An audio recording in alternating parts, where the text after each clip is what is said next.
Alors, moi, je pense que c'est capital qu'il demeure des médias publics de proximité, mais des médias publics d'abord, parce que si on ne veut pas être effectivement soumis uniquement aux médias de l'argent, je vais dire ça de manière générale, sans citer de nom en particulier, mais enfin bon, tout le monde se plaint, par exemple, lors de la dernière campagne électorale, d'avoir vu apparaître un candidat qui était quand même porté par un homme ayant beaucoup de médias à sa botte.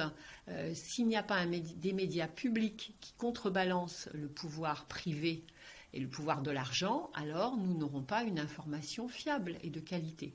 Ça, c'est pour le secteur public. Je pense que c'est capital d'avoir un service public de l'information.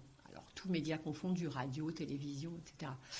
Quant au secteur local, il est évidemment aussi crucial parce qu'aucune action dans le quotidien des habitants ici ne pourrait être portée à la connaissance s'il n'y avait pas des médias locaux. Donc c'est le rôle de liaison entre la population, les élus, les associations, etc. Ça ne peut être qu'un média local. Donc s'il n'existe plus, je ne vois vraiment pas qui prendra cette place.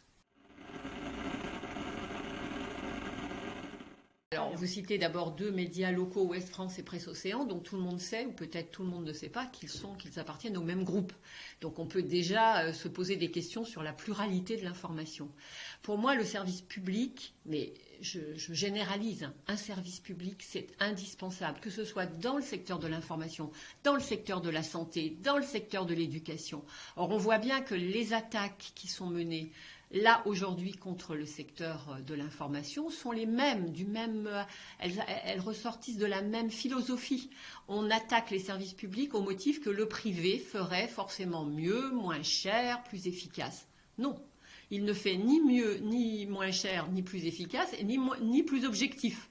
Et pour les médias, c'est capital de ne pas avoir des journalistes ou des porteurs d'informations, enfin, je ne sais pas si le mot journaliste est suffisamment englobant, c'est capital d'avoir des professionnels qui ne sont pas liés à un groupe privé.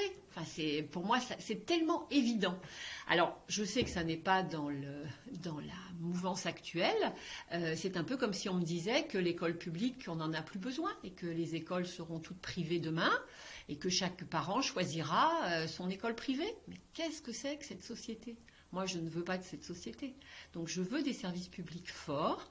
Et après, je ne crois évidemment pas que la suppression de la redevance va donner par miracle autant de moyens qu'aujourd'hui au service public de l'information.